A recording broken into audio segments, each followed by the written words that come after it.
नमस्कार। आपका स्वागत है हमारे चैनल में। मैं हूं टीपी पांडे। शुक्रवार का दिन बहुत ही गतिविधियों वाला रहा। दिन भर कुछ न कुछ होता रहा है। मुकुल रॉय जो कि टीएमसी से आए थे भारतीय जनता पार्टी में, एक बार फिर से उनकी घर वापसी हो गई। जैसे कि उम्मीद लगाई जा रही थी कि वो नाराज थे बीजेपी से। एक दिन पहले आपने देखा होगा कि जितिन प्रसाद की बीजेपी में एंट्री हुई और एक दो दिन बाद ही आपने देखा कि मुकुल रॉय टीएमसी में चले गए। ये बड़ा आश्चर्य करने वाला एक तरह से ये सब घटनाक्रम बड़े आश्चर्यजनक हैं। आश्चर्य तो नहीं होना चाहिए क्योंकि हर राजनेता की अपनी एक महत्वाकांक्षा होती है। तो मुकुल रॉय ने देखा होगा कि उनको बीजेपी में वो अहमियत नहीं मिल रही है और पश्चिम बंगाल में प्रचंड बहुमत के साथ ममता बनर्जी सत्ता में आई है। तो नेताओं का एक मुस्तकिल मिजाज होता है कि वो पावर के साथ रहना पसंद करते हैं, इसलिए वो बीजेपी छोड़कर टीएमसी में फिर से अपने शामिल हुए, जो उनकी पुरानी पार्टी है। इधर हमने देखा एक दिन पहले कि जितिन प्रसाद उत्तर प्रदेश कांग्रेस के नेता और कांग्रेस का एक ब्राह्मण चेहरा बीजेपी में शामिल हो गए। और ये सब चीज़ें चुनाव से पहले, यानी जब 8-9 महीने रह गए हैं, तब शुरू हो रही हैं। हमने ये भी देखा कि शुक्रवार के दिन ही, यानी आज ही, योगी आदित्यनाथ दिल्ली में थे और उन्होंने प्रधानमंत्री, देश के वजीर आजम नरेंद्र मोदी जी से मुलाकात की। 1.25 घंटे ये मुलाकात चली। 1.25 घंटे में इसलिए कह रहा हूँ कि 1.25 घंटे बहुत मायने रखता है। 1.25 घंटे की मुलाकात का बहुत बड़ा मतलब होता है। अगर कोई ये कहे कि खाली एक शिष्टाचार मुलाकात थी तो ऐसा नहीं होता। 1.25 घंटे चली मुलाकात। उसके बाद वो अमित शाह से भी मिले। अमित शाह यानी देश के गृह मंत्री, और जेपी नड्डा जो कि बीजेपी के नेता अध्यक्ष हैं, उनसे मिले। रामनाथ कोविंद जो कि राष्ट्रपति हैं, वो कानपुर से आते हैं क्योंकि उत्तर प्रदेश में चुनाव है तो कानपुर भी महत्वपूर्ण है, तो उनसे भी मुलाकात हुई।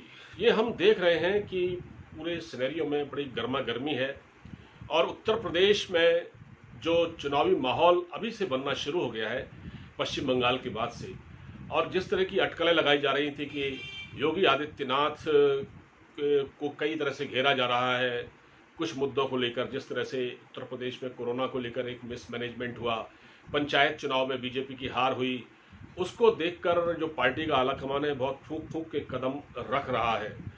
और देश के प्रधानमंत्री नरेंद्र मोदी जब योगी जी से 1.25 घंटे मुलाकात करें, यानी 1 घंटे से ज़्यादा, तो उसकी बहुत बड़ी अहमियत होती है। मोदी जी ने आज तक इतनी लंबी बातचीत किसी नेता से नहीं की होगी जितनी उन्होंने आज की। तो वाकई इसके बहुत बड़े मायने हैं। अब इसमें बात यह है कि क्या हुआ होगा इसमें। योगी जी, एक तो ये बात तय हो गई है कि उत्तर प्रदेश का जो अगला चुनाव है 2022 में योगी जी के नेतृत्व में ही लड़ा जाएगा, लेकिन उसके साथ जो संगठन है उस संगठन पर भी बातचीत हो रही होगी, क्योंकि पार्टी के कुछ लोग जो कि योगी से नाराज थे, जिन्होंने आला कमान तक अपनी नाराजगी पहुंचाई, तो उनकी बात भी अपनी जगह वाजिब है। पार्टी में किसी तरह का असंतोष है या नहीं, इसको लेकर भी मंथन हुआ।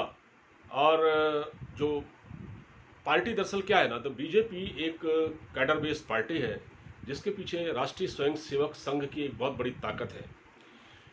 और ये भी कहा जा रहा था कि आरएसएस के लोगों, जब पिछली बार योगी आदित्यनाथ मुख्यमंत्री बने थे राज्य के, तो उसको आरएसएस के लोग ही इसके पीछे थे। उन्होंने कहा कि इनको बनाया जाना चाहिए। और मोदी और शाह को ये समझ में नहीं आ रहा था कि किसको बनाया जाए। उत्तर प्रदेश में चुनाव तो उन्होंने जीत लिया था 17 में, लेकिन उस समय ये समझ में नहीं आ रहा था ये बनाएं किसको। तो उस समय योगी आदित्यनाथ जैसा एक चेहरा सामने आया। लेकिन जैसा होता है, एक बड़ी पार्टी होती है, उस बड़ी पार्टी में इफ एंड बट्स होते हैं, अलग अलग धड़े होते हैं, और सबको खुश कर पाना भी मुश्किल होता है एक तरह से। ये कोई ज़रूरी नहीं है कि एक नेता से सभी खुश हो जाएं। पार्टी में मतभेद तो होते ही हैं, मनभेद भी रहते हैं।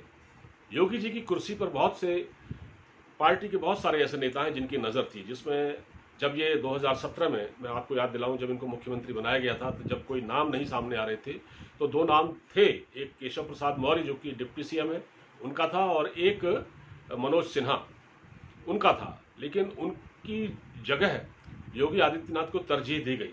तो पार्टी का एक फैक्शन जो कि काफ़ी असंतुष्ट था, उसने ही इस इस खबर को हवा दी कि उत्तर प्रदेश में योगी आदित्यनाथ की कुर्सी को खतरा है, योगी आदित्यनाथ तालमेल बैठाकर काम नहीं कर पा रहे हैं। बहुत सारे लोगों की योगी आदित्यनाथ की कुर्सी पर नज़र थी, कई तरह की शिकायतें पहुंचाई जा रही थी। फिर आपने देखा होगा कि अरविंद शर्मा जो कि एक आईएएस अधिकारी हैं, रिटायर्ड गुजरात कैडर के, उनका नाम भी सामने आया क्योंकि उनको कहीं सेट किया जा सकता है। तो खैर ये खबर तो अब एक तरह से हवा हो गई है और मुमकिन है कि जो मीटिंग योगी जी के साथ आज प्रधानमंत्री जी की हुई है, अमित शाह की हुई है, नड्डा जी की हुई है, उसमें ये तय हो गया होगा कि जो अरविंद शर्मा है, रिटायर्ड आईएएस अधिकारी, जो कि नरेंद्र मोदी के साथ सचिव के तौर पर भी उनकी सरकार में काम कर चुके हैं, वॉलंटरी रिटायरमेंट उन्होंने ले लिया था, उनको कहाँ फिट किया जा सकता है। तो एक तो ये बात हुई होगी कि भाई उनको भी कोई ना कोई भूमिका दी जाए और उनको भी तवज्जो दी जाए। बात दरअसल ये है कि कुछ इस तरह की खबरें थी कि केंद्रीय आला कमान जो है योगी जी से नाराज़ है, योगी जी उनकी बात नहीं सुनते हैं, तो उनको मनव्वल उनका हुआ होगा और कहा होगा कि एक तालमेल बैठा के काम किया जाए। क्योंकि जो ये अरविंद शर्मा जिनका मैं नाम ले रहा हूँ, जब से ये उत्तर प्रदेश में काम देख रहे हैं, इन्होंने कोरोना मैनेजमेंट का काम भी देखा था बनारस में, तो ये इन्होंने अच्छा काम किया। तो इनको जब आगे करने की बात आई, क्योंकि मोदी जी के खास थे, तो योगी जी ने शायद इनको काफ़ी लंबे समय से ये मिलने का समय मांग रहे थे और योगी जी ने नहीं दिया, तो इस तरह की खबरें पहुंची। तो कहीं ना कहीं ये बात ऐसी हुई है कि सबको साथ लेकर चला जाए। योगी आदित्यनाथ को भी ये कहा गया होगा, भाई पार्टी बहुत बड़ी है और इसमें संगठन बड़ा है और व्यक्ति बड़ा नहीं होता है, और बीजेपी में हमेशा संगठन की ही एक अहमियत रही है। तो ये चुनाव है 2021 में, उसके लिए माफ़ कीजिए 2022 में जो चुनाव है विधानसभा का, उसके लिए सारी कवायद की जा रही है।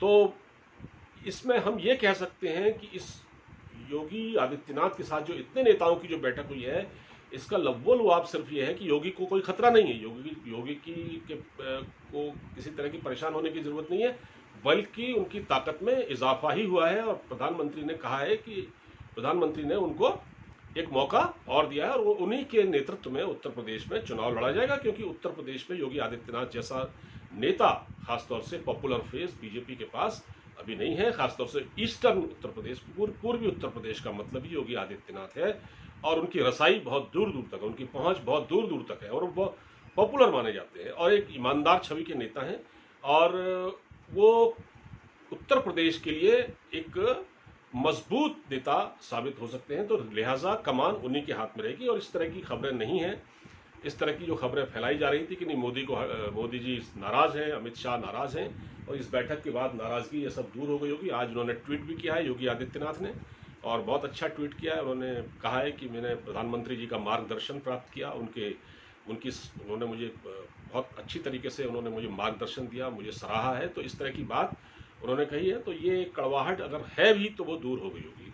जाहिर है इस बैठक के बाद कहीं ना कहीं योगी आदित्यनाथ एक मजबूत नेता के तौर पर उभरे हैं। फिलहाल आपको ये वीडियो अगर अच्छा लगा हो तो उसको शेयर कीजिएगा। अब मुझे इजाज़त दीजिए, अपना पूरा ख्याल रखिएगा। नमस्कार।